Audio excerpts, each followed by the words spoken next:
한국과의 진정한 힘은 무엇으로 측정될까요? 군사력? 경제력? 아니면 영토의 크기? 2023년 유엔 인간개발지수 보고서에 따르면 대한민국은 난민 및 탈북민 정착 성공률에서 독일을 제치고 OECD 국가 중 1위를 기록했습니다. 하지만 유럽의 많은 전문가들은 이 수치를 믿지 않았습니다. 과장된 통계, 선전용 수치라는 비판이 쏟아졌죠. 독일 공영방송 ARD의 베테랑 기자 니클라스 베버 역시 마찬가지였습니다. 그는 동료들에게 이렇게 말했습니다. 한국? 분단국가가 탈북민을 제대로 돌볼 리 없어. 그들은 자국민도 감당하기 벅찬 나라야. 그런데 2025년 7월 베이징에서 한 소녀가 사라졌습니다. 국제수학올림피아드에 출전한 북한의 17세 수학 영재 박서연. 그녀는 시상식 다음날 호텔에서 흔적도 없이 사라져버렸죠. 중국 공안은 수색을 거부했고 북한은 침묵했습니다. 하지만 단 48시간 만에 대한민국 정부는 서연과 그녀의 가족, 전원이 태국 방콕에 무사히 도착했다고 발표했습니다. 어떻게 이게 가능했을까요? 니클라스는 의심했습니다. 하지만 그는 곧 자신의 눈으로 확인하게 됩니다. 감시와 통제로 인재를 가두는 국가와 자유와 시스템으로 인재를 키우는 국가의 차이를, 그리고 그 차이가 만들어내는 압도적인 결과를. 지금부터 들려드릴 이야기는 한 독일 기자가 직접 목격하고 체험한 대한민국의 진짜 국가력에 관한 기록입니다. 사연 시작하기 전에 구독과 좋아요 버튼을 눌러주시면 영상 제작에 큰 힘이 됩니다. 아버지께 베를린에서 보낸 지 석 달 만에 편지를 씁니다. 저는 지금 서울에 있습니다. 아버지께서 항상 말씀하셨죠. 기자는 현장에 답이 있다고요. 그 말씀이 맞았습니다. 저는 지난 3개월간 한 소녀를 쫓아 베이징에서 단둥, 영길, 방콕을 거쳐 이곳 서울까지 왔습니다. 그리고 제가 지난 15년간 가졌던 한국에 대한 모든 선입견이 틀렸다는 걸 인정해야 할 것 같습니다. 이야기는 2025년 7월 15일 베이징에서 시작됐습니다. 저는 국제수학올림피아드 취재차 베이징에 머물고 있었어요. 62개국에서 온 천재 청소년들이 모여 수학 문제를 푸는 대회였죠. 폐막식이 끝나고 각국 선수단이 호텔로 돌아간 그날 밤 이상한 소문이 돌기 시작했습니다. 북한 선수 한 명이 사라졌대요. 처음엔 대수롭지 않게 생각했습니다. 탈북 시도라면 이전에도 몇 번 있었던 일이니까요. 하지만 다음날 아침 북한 대표단 숙소 앞은 아수라장이었습니다. 중국 공안 차량 5대가 호텔을 에워쌌고 북한 관계자들은 창백한 얼굴로 복도를 오가고 있었어요. 저는 현장에 있던 한국 기자에게 물었습니다. 무슨 일입니까? 북한 수학 영재 박서연 선수가 실종됐습니다. 금메달리스트예요. 가족은? 아버지 박민석은 김일성 종합대학교 물리학 교수, 어머니 한지영은 신경외과 의사, 여동생 박하진은 첼로 영재래요. 근데 문제는 한국 기자가 목소리를 낮췄습니다. 가족 전원이 평양에서 사라졌다는 겁니다. 저는 코웃음을 쳤습니다. 북한에서 가족 전원이 탈출한다. 더군다나 엘리트 가족이? 불가능했어요. 북한의 감시 체계는 동독의 슈타지보다 촘촘하다고 알려져 있었으니까요. 과장된 거 아닙니까? 한국 언론은 항상 북한 관련해서 센세이셔널하게 보도하잖아요. 한국 기자가 쓴 웃음을 지었습니다. 베버씨, 이틀 후면 아실 겁니다. 무슨 소리인지 이해할 수 없었습니다. 중국 공안은 수색을 시작했고 북한은 외교 채널을 통해 중국 정부에 압력을 넣기 시작했어요. 저는 이 사건을 취재하기로 마음먹었습니다. 유럽 시청자들에게 북한의 통제 사회를 보여줄 좋은 기회라고 생각했죠. 이틀 뒤 대한민국 통일부가 전격 발표를 했습니다. 북한 주민 박서연 씨와 가족 4인이 대한민국 정부의 보호하에 안전하게 제3국에 도착했습니다. 저는 믿을 수 없었어요. 베이징에서 사라진 지 겨우 48시간 만에? 게다가 가족 전원이 평양을 탈출해서 합류했다고? 독일 외교부에서 20년간 일한 제 친구에게 전화를 걸었습니다. 이게 가능한 일이야? 니클라스, 솔직히 말하면 우리도 못해. 3개월은 걸려. 북한 주민이면 더 오래 걸리고. 저는 이 이야기가 과장이거나 선전이라고 확신했습니다. 그래서 직접 확인하기로 했어요. ARD 본사에 기획안을 제출했습니다. 북한 탈북민의 진실, 한국의 과장된 구출국이라는 제목으로요. 베이징을 떠나 단둥으로 향했습니다. 북한과 중국의 국경 도시죠. 그곳에서 탈북 브로커들을 만났어요. 그들은 한결같이 말했습니다.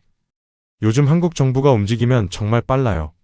우리보다 빠를 때도 있어요. 말도 안 돼요. 어떻게 정부가 브로커보다 빠를 수 있죠? 한 브로커가 담배를 피우며 말했습니다. 돈이 다르죠. 우리는 가족한테 1인당 1,000만 원씩 받지만 한국 정부는 외교 채널을 쓰니까요. 중국 공안도 피해가고 태국이나 라오스 경찰한테는 합법적으로 처리하고 연길로 이동했습니다. 조선족이 많이 사는 도시예요. 거기서 탈북민 가족을 도운 적 있다는 한 조선족 여성을 만났습니다. 박서영 가족 알아요? 모르죠. 근데 한국 대사관 사람들이 최근에 여기 자주 왔어요. 뭔가 큰 건 있었던 것 같긴 해요. 큰 건이요? 한 번은 밤에 차 4대가 동시에 움직이는 거 봤어요.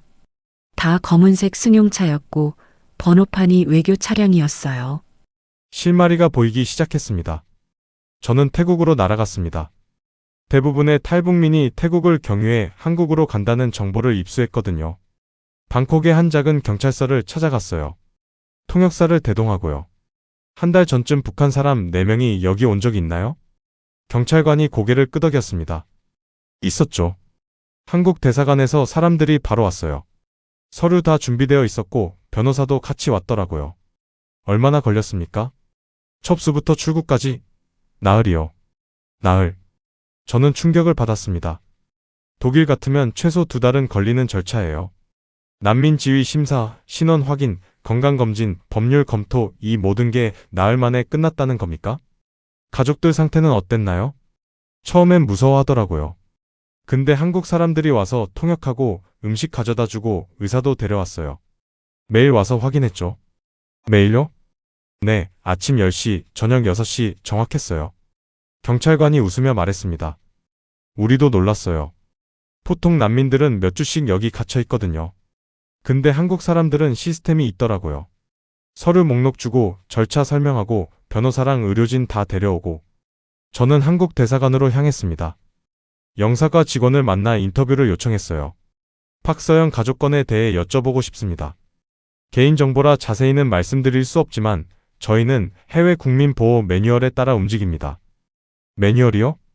네, 탈북민이 제3국에서 보호 요청을 하면 24시간 내에 영사가 직접 방문합니다. 의료진과 통역사를 동반하고요. 현지 경찰과 협조해서 임시 거처를 마련하고 일주일 내에 한국 입국 절차를 완료하는 게 원칙입니다. 일주일이요? 그게 가능합니까? 가능하죠. 이미 수백 건을 처리했으니까요. 영사가 파일을 꺼내 보여줬어요. 작년에만 동남아시아에서 113명의 탈북민을 보호했습니다. 평균 처리 기간은 6일입니다. 저는 할 말을 잃었습니다. 독일 외교부가 듣는다면 부러워할 수치였어요. 영사가 덧붙였습니다. 베버 기자님, 한국은 탈북민을 우리 국민으로 봅니다. 헌법에 명시되어 있어요. 북한 주민도 대한민국 국민이라고요. 그래서 해외에서 보호 요청이 들어오면 자국민 구조와 똑같이 움직입니다. 그럼 박서영 가족은 지금 어디 있습니까? 한국에 도착했습니다. 지금쯤 정착 교육을 받고 있을 거예요. 저는 서울행 비행기를 예약했습니다. 아버지, 솔직히 고백하자면 저는 그때까지도 회의적이었어요. 한국 정부가 외교적으로는 잘했을지 몰라도 정작 탈북민들이 한국에서 잘 정착할 수 있을까? 독일도 동독 출신들을 통합하는 데 30년이 걸렸는데 북한은 동독보다 훨씬 폐쇄적인 사회였으니까요. 인천국제공항에 도착했을 때가 밤 9시였습니다. 첫인상은 놀라웠어요. 공항이 이렇게 클 줄 몰랐거든요. 더 놀라운 건 시스템이었습니다. 입국 심사대가 60개가 넘었고 자동화 게이트도 40개가 있었어요. 제 차례가 왔을 때 심사관이 독일어로 인사했습니다. 환영합니다. 방문 목적이 어떻게 되시죠? 취재차 왔습니다. 아, 기자시군요. 편안한 여행 되세요. 15초 만에 끝났습니다. 프랑크푸르트 공항보다 빨랐어요. 수화물을 찾고 나오는데 안내 표지판이 모두 한국어, 영어, 중국어, 일본어로 되어 있었습니다. 심지어 독일어 안내 책자도 비치되어 있었고요. 공항철도를 탔습니다. 티켓 자동 발매기가 11개 언어를 지원했어요. 열차는 정확히 정각에 출발했습니다. 독일 DB 철도보다 정확했죠. 차장 밖으로 서울 야경이 펼쳐졌습니다. 빌딩 숲과 고속도로, 한강의 불빛이 보였어요. 서울역에 도착해 호텔로 가는 택시를 탔습니다. 택시기사가 영어로 물었어요. 어디서 오셨어요? 독일입니다. 오, 독일. 좋은 나라죠. 어디 가세요? 호텔 주소를 보여줬더니 기사가 내비게이션을 켰습니다. 정확한 도착 시간까지 표시되더군요. 25분 후 도착 예정. 차는 정확히 25분 후에 호텔 앞에 섰습니다. 감사합니다. 또 오세요. 호텔에 짐을 풀고 저는 밖으로 나갔습니다. 밤 11시였어요. 독일 같으면 거리가 텅 비어 있을 시간이지만 서울 거리는 사람들로 가득했습니다. 편의점, 식당, 카페가 모두 환하게 불을 밝히고 있었어요. 산책을 하며 한강까지 걸어갔습니다. 한강공원에는 조깅하는 사람들, 자전거 타는 사람들, 돗자리 깔고 앉아있는 커플들이 있었어요. 밤 12시가 넘은 시간인데도요. 옆에 앉아있던 한국인 남성에게 물었습니다. 이 시간에 공원이 안전합니까? 네, 왜요? 독일은 밤에 공원 가면 위험해서요. 남성이 웃었습니다. 여기는 CCTV가 많고 순찰도 자주 돌아요. 여자 혼자 다녀도 괜찮아요. 실제로 10분마다 경찰 순찰차가 지나갔습니다. 하지만 위압적이지 않았어요. 그냥 천천히 지나가면서 확인만 하는 수준이었죠. 다음날 아침 저는 통일부를 방문했습니다. 탈북민 정착 지원 담당 과장을 만났어요. 박서연 가족의 정착 과정을 취재하고 싶습니다. 개인정보 보호 때문에 직접 연결은 어렵지만 일반적인 정착 과정은 설명해 드릴 수 있습니다. 과장이 자료를 펼쳤습니다. 탈북민이 한국에 입국하면 먼저 하나원에서 12주간 교육을 받습니다. 한국 사회 적응 교육, 직업 교육, 심리 상담 등이 포함되죠. 12주면 짧지 않습니까? 이전에는 24주였어요.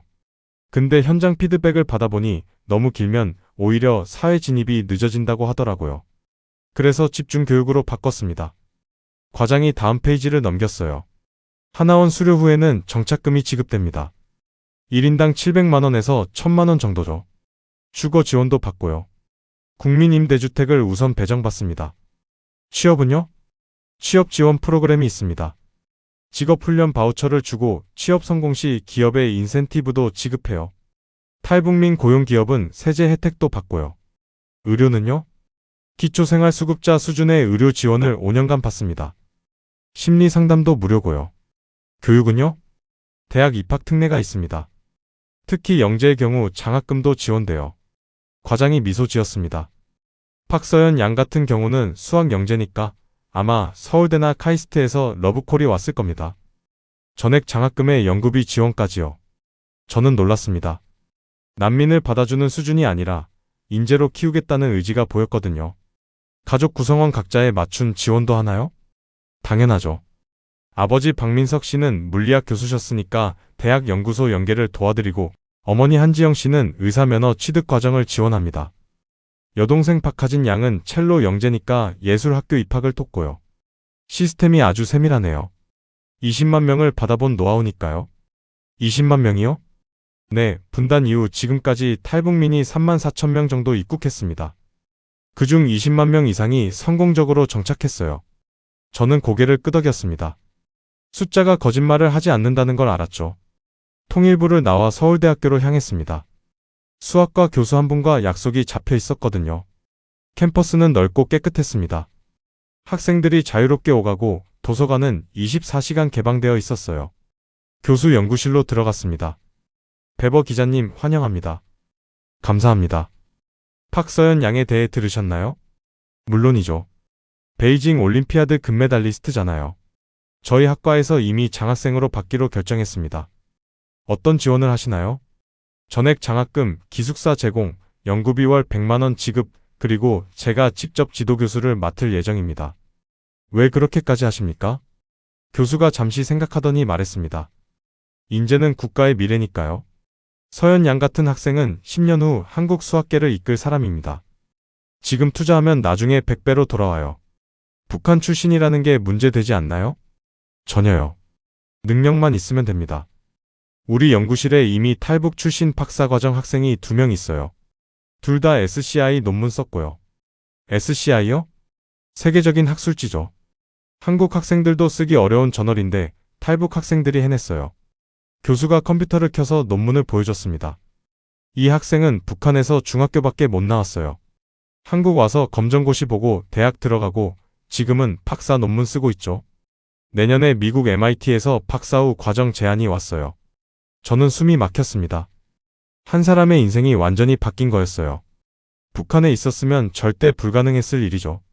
교수님, 이게 가능한 이유가 뭡니까? 시스템과 의지죠. 한국은 교육에 투자합니다. 탈북민이든 다문화 가정이든 능력 있는 사람에게 기회를 줘요.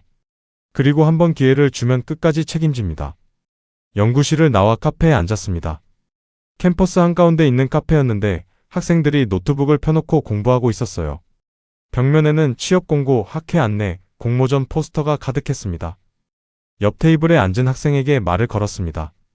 실례지만 여쭤봐도 될까요? 네, 괜찮아요. 한국 대학은 경쟁이 심하다고 들었는데 분위기가 자유롭네요. 맞아요. 입학은 힘들지만 들어오면 하고 싶은 거 다 할 수 있어요. 교환학생도 가고 창업도 하고요. 탈북 학생들도 봤나요? 제 과에 한 명 있어요. 처음엔 적응 힘들어 했는데 지금은 학점도 잘 받고 동아리 활동도 해요. 차별은 없나요? 학생이 고개를 저었습니다. 전혀요. 오히려 대단하다고 생각해요. 그 어려운 환경에서 여기까지 왔다는 게. 저는 다시 한번 놀랐습니다. 독일에서는 동독 출신에 대한 편견이 아직도 남아있거든요. 하지만 한국 학생들은 탈북민을 동료로 받아들이고 있었어요. 저녁에는 명동을 걸었습니다. 쇼핑거리였는데 외국인 관광객이 엄청 많았어요. 중국인, 일본인, 동남아시아인, 유럽인까지. 거리 곳곳에 환전소와 관광 안내소가 있었고 직원들은 영어는 기본이고 중국어, 일본어까지 했습니다. 한 화장품 가게에 들어갔습니다. 점원이 영어로 인사했어요. Welcome. Where are you from? 점원이. 점원이. We have 점원 브로슈. 실제로 독일어 안내 책자가 있었습니다. 놀라웠어요. 명동 한복판 화장품 가게에서 독일어 책자를 비치하다니. 한국 사람들은 외국어를 잘하네요. 관광객이 많아서요. 영어는 기본이고 중국어, 일본어는 필수예요. 밖으로 나와 지하철을 탔습니다. 2호선 을지로 입구역이었어요. 플랫폼에는 스크린도어가 설치되어 있었고 열차 도착 시간이 초 단위로 표시되었습니다. 3분 20초 후 도착이라고요. 정확히 3분 20초 후 열차가 들어왔습니다. 독일 베를린 지하철은 5분 오차는 기본인데 한국은 초 단위로 정확했어요. 열차 안에서 노약자석을 봤습니다. 젊은 사람들은 아무도 앉지 않았어요. 독일에서는 보기 힘든 광경이었죠.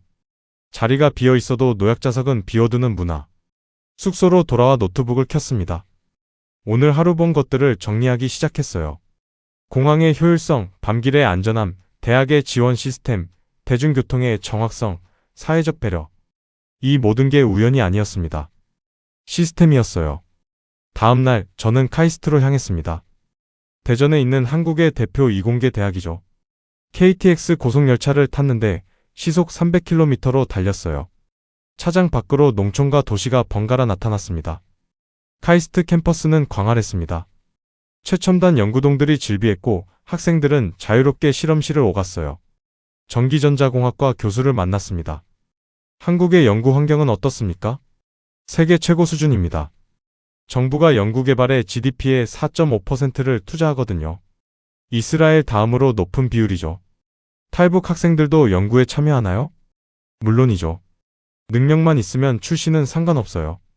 작년에 탈북 출신 학생이 저희 연구실에서 반도체 논문 썼어요. 국제학회에서 발표했고요. 교수가 연구실을 안내해줬습니다. 학생들이 장비를 다루며 실험하고 있었어요. 수십억 원짜리 장비들이었습니다.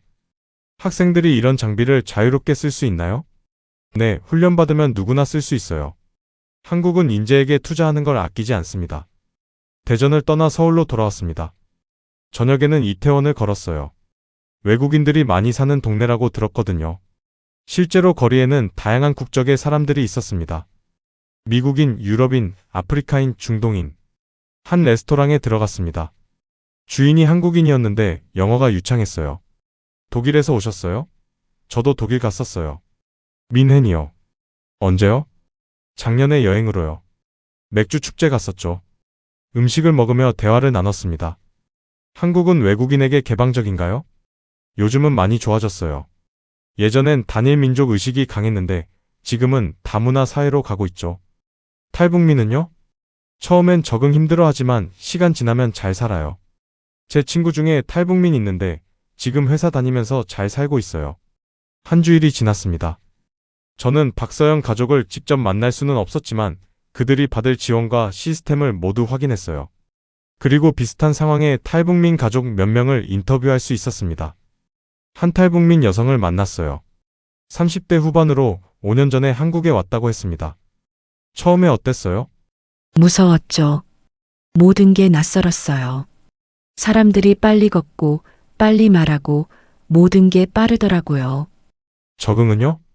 하나원에서 교육받고 정착금 받아서 작은 원룸 얻었어요. 처음엔 편의점에서 아르바이트 했고 검정고시 보고 전문대 들어갔어요. 지금은요? 회사 다녀요. 무역회사 사무직이에요. 월급도 괜찮고 보람도 있어요. 후회는 안 하세요? 여성이 고개를 저었습니다. 절대 안 해요. 북한에 있었으면 평생 배급이나 기다리며 살았을 거예요. 여기선 노력하면 뭐든 할 수 있어요. 한국의 장점이 뭐라고 생각하세요? 자유요. 하고 싶은 거 하고, 가고 싶은 데 가고, 말하고 싶은 거 말할 수 있잖아요.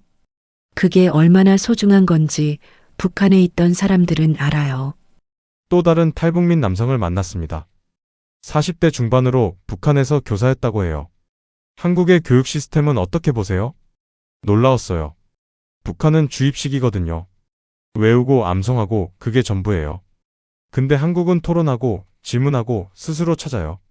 자녀분들은요? 딸이 둘 있어요. 큰 애는 고등학생, 작은 애는 중학생이에요. 둘 다 학교 잘 다니고 있어요. 적응 잘했나요? 처음엔 힘들었죠. 친구들이 북한말 억양 이상하다고 놀리기도 했대요. 근데 선생님들이 잘 챙겨줬어요. 상담도 해주고 보충 수업도 해주고요. 한국의 장점이 뭡니까? 기회요. 북한은 태어날 때부터 신분이 정해져요. 근데 한국은 노력하면 뭐든 될 수 있어요. 제 딸이 의사가 되고 싶대요. 북한이었으면 꿈도 못 꿀 일이죠. 2주일째 되던 날 저는 한강공원에 다시 갔습니다. 저녁 무렵이었어요. 석양이 한강을 붉게 물들이고 있었습니다. 자전거 타는 사람들, 조깅하는 사람들, 돗자리 깔고 치킨 먹는 가족들이 있었어요. 벤치에 앉아 노트북을 켰습니다. 지난 2주일간의 취재 내용을 정리하기 시작했어요. 그런데 이상한 일이 벌어졌습니다. 제가 쓰려던 기사 제목 북한 탈북민의 진실, 한국의 과장된 구출국이 더 이상 맞지 않았어요. 과장이 아니었습니다. 한국 정부의 탈북민 구출과 정착 지원은 실제로 효율적이고 체계적이었어요. 숫자로 증명되었고 현장에서 확인되었습니다. 저는 새로운 제목을 썼습니다. 감시의 국가 vs 자유의 국가 한국이 인재를 키우는 방법. 아버지, 제가 한국에 온 지 3주가 지났습니다. 그동안 저는 공항, 거리, 대학, 연구소, 지하철, 공원을 다녔어요. 그리고 수십 명의 사람들을 만났습니다. 탈북민, 교수, 학생, 공무원, 시민들. 한 가지 확실히 알게 된 게 있습니다. 한국은 시스템으로 사람을 키웁니다. 법치로 자유를 보장하고, 외교로 국민을 지키고, 디지털로 행정을 간소화하고, 교육으로 인재를 육성합니다. 박서연과 그녀의 가족은 운이 좋았던 게 아닙니다. 시스템이 작동했을 뿐이에요. 북한에서 중국으로, 중국에서 태국으로, 태국에서 한국으로. 각 단계마다 한국 정부의 매뉴얼이 작동했습니다. 인천공항에 도착한 순간부터 주거, 의료, 교육이 연결되었어요. 하나원에서 12주 교육받고, 정착금 받고, 집 얻고, 학교 들어가고, 장학금 받고, 연구하고. 이 모든 게 1년 안에 이루어졌습니다. 3년 후 저는 다시 한국을 찾았습니다. 박서연 양의 소식을 들었거든요. 그녀가 SCI 저널에 논문을 발표했다는 기사를 봤어요. 서울대학교 수학과 학부생 신분으로요. 서울대 캠퍼스를 다시 찾았습니다. 수학과 교수에게 연락해서 약속을 잡았어요. 배버 기자님, 오랜만이네요. 교수님, 박서연 양 소식 들었습니다. 네, 자랑스러워요. 학부생이 SCI에 논문 싣는 건 드문 일이거든요. 어떤 내용입니까? 정수론 관련 논문이에요. 베이징 올림피아드에서 풀었던 문제를 확장해서 연구했죠. 지금은 대학원 진학 준비하고 있어요. 가족들은요? 아버지 박민석 씨는 서울대 물리학과 연구원으로 일하고 계시고, 어머니 한지영 씨는 의사 면허 준비 중이세요. 여동생 박하진 양은 예언학교 다니면서 첼로 콩쿠르에서 상도 받았어요. 가족 전원이 각자의 길을 가고 있었습니다. 북한에 있었으면 불가능했을 일들이죠.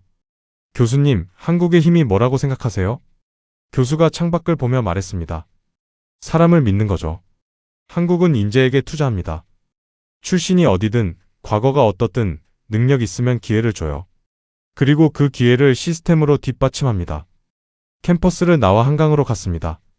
3년 전 앉았던 그 벤치에 다시 앉았어요. 한강은 여전히 아름다웠고 사람들은 자유롭게 산책하고 있었습니다. 노트북을 켰습니다. 독일 ARD 방송국에 보낼 최종 보고서를 작성하기 시작했어요. 대한민국은 사람을 지키고 키워 세계로 보내는 국가다. 박서연과 그녀의 가족은 그 증거다. 3년 전 베이징에서 사라진 소녀는 지금 세계적인 수학자로 성장하고 있다. 여동생은 음악가의 길을 걷고 부모는 각자의 전문성을 발휘하고 있다. 이것이 가능한 이유는 단순하다. 한국은 시스템을 갖췄다. 외교적 구출 매뉴얼, 법적 정착 절차, 의료 교육 주거 지원, 그리고 인재 육성 프로그램. 이 모든 것이 유기적으로 연결되어 있다. 감시는 인재를 가두지만 자유는 인재를 키운다. 통제는 재능을 억압하지만 시스템은 재능을 꽃피운다. 북한은 박서연을 금메달리스트로만 키웠지만 한국은 그녀를 세계적 학자로 키우고 있다. 이것이 국가의 차이다. 이것이 대한민국의 힘이다. 보고서를 다 쓰고 저는 하늘을 올려다봤습니다. 해가 지고 있었어요. 한강 위로 드론이 날아다니며 야경을 촬영하고 있었습니다. 그 드론이 찍을 영상에는 반짝이는 서울의 불빛과 자유롭게 거니는 사람들이 담길 거예요. 아버지, 저는 한국에서 많은 걸 배웠습니다.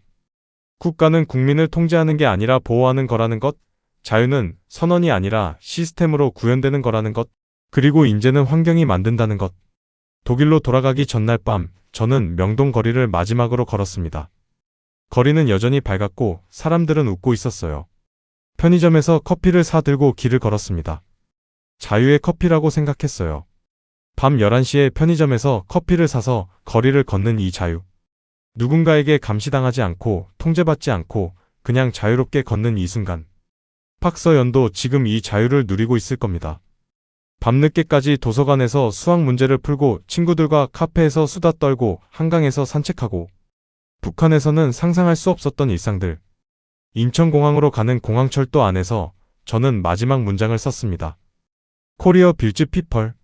한국은 사람을 세운다. 비행기가 이륙했습니다. 창밖으로 서울의 야경이 보였어요. 무수히 많은 불빛이 반짝이고 있었습니다. 그 불빛 하나하나가 누군가의 삶이고 꿈이고 자유였습니다. 박서연의 불빛도 그 안에 있을 거예요. 수학 문제를 풀며 밤을 지새우는 연구실의 불빛. 그 불빛은 북한에서는 결코 켜질 수 없었던 빛입니다. 아버지, 저는 이번 취재를 통해 확신하게 되었습니다. 국가의 진정한 힘은 군사력이나 경제력이 아니라 사람을 얼마나 소중히 여기고 키우느냐에 달려 있다는 것을요. 대한민국은 그 답을 시스템으로 보여주고 있습니다. 인천공항의 질서, 밤길의 안전, 대학의 지원, 연구의 자유, 그리고 무엇보다 사람을 포기하지 않는 국가의 의지. 감시는 인재를 잃고 자유는 인재를 얻습니다. 이것이 제가 한국에서 배운 가장 큰 교훈입니다. 베를린으로 돌아가면 저는 이 이야기를 독일 시청자들에게 전할 겁니다. 한국이 어떻게 박서연과 수많은 탈북민을 받아들이고 키웠는지, 그리고 그것이 왜 중요한지를요. 세상에는 두 종류의 국가가 있습니다. 국민을 감시하는 국가와 국민을 키우는 국가. 저는 그 차이를 두 눈으로 봤습니다.